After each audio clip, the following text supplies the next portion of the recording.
장대현 목사의 독서대학 첫 번째 이야기, 포스트 코로나 시대의 독서와 글쓰기. 인공지능 시대, 먼 미래의 이야기가 아닙니다. 오늘이 바로 그 시간이며 우리는 그 중심에서 살고 있습니다. 인간의 고유 영역이라 여겨졌던 분야에서 인공지능이 인간의 일을 대체하기 시작했습니다. 변화의 물결은 거세고 속도는 매우 빠릅니다. 시대의 변화 앞에 많은 이들이 대안을 제시하고 있지만 이것이 답이다 자신하지 못합니다. 교회의 상황도 다르지 않습니다. 유튜브의 약진은 변화하는 시대의 단면을 잘 보여줍니다. 사이버 세계는 더 이상 철없는 젊은이들의 놀이터가 아닙니다.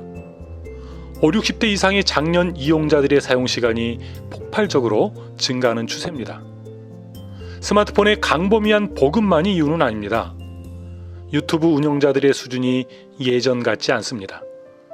분야별로 최고의 전문가들과 기관이 유튜브로 속속 모여들고 있습니다. 관계의 깊이도 무시할 수준이 아닙니다. 기술의 진보를 등에 업고 교회와는 또 다른 소속감을 만들며 소통을 이어가고 있습니다. 지역교회에서 경험한 적 없는 만족감을 사이버 공동체에서 경험하고 있다는 이들도 적지 않습니다.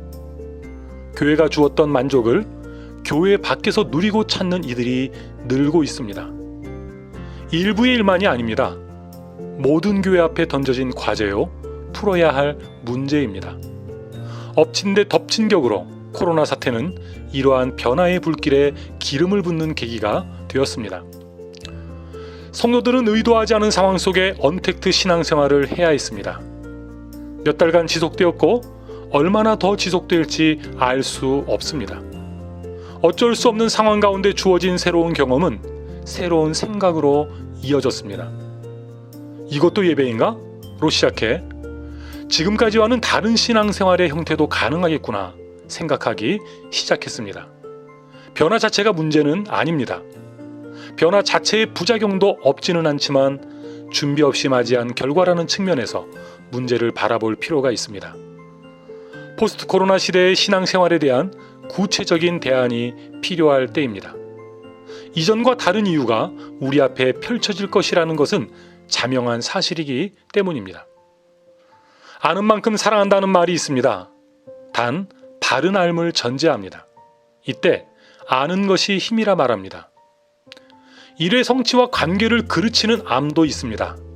부분 지식과 오류 지식입니다. 이때 우리는 모르는 게 약이라 말합니다. 부분을 전체로 할 때 일을 그르치게 됩니다. 기획이 실패하고 일이 계획대로 진행되지 않는 중요 원인 가운데 하나가 바로 이 때문입니다. 교회를 세우고 복음을 증거하는 일은 중요한 일입니다. 이 하나의 목표를 위해 모든 교회, 목회자들은 힘을 모아야 합니다.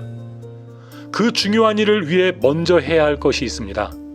지체로서의 교회, 목회자들이 바로 서는 일입니다. 각자의 자리에서 바른 소리를 내야 합니다. 부분 지식과 오류 지식이 아닌 예수 그리스도를 몸으로 한 지체로서의 바른 소리를 내야 합니다. 부분 지식으로서의 주장이 아닌 전체상에 입각한 분야별 문제 해결 솔루션이 제시되어야 합니다. 이 칼럼도 그 일환 중 하나입니다. 교회를 세워가는 데 필요한 수많은 주제들 가운데 포스트 코로나 시대의 기독교 교육에 대해 이야기해 보고자 합니다. 무엇보다 독서, 글쓰기, 책쓰기를 중심으로 목회자의 자기개발에 초점을 맞추려 합니다.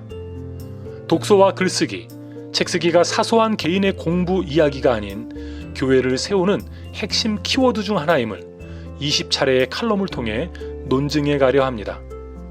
지난 28년간 목회자이자 작가, 기획자이자 교사로 마음의 소원을 두고 걷게 하신 작은 자의 재언이 변화의 기로 위에 서 있는 교회와 목회자들에게 미력 하나마 도움이 되기를 기도합니다.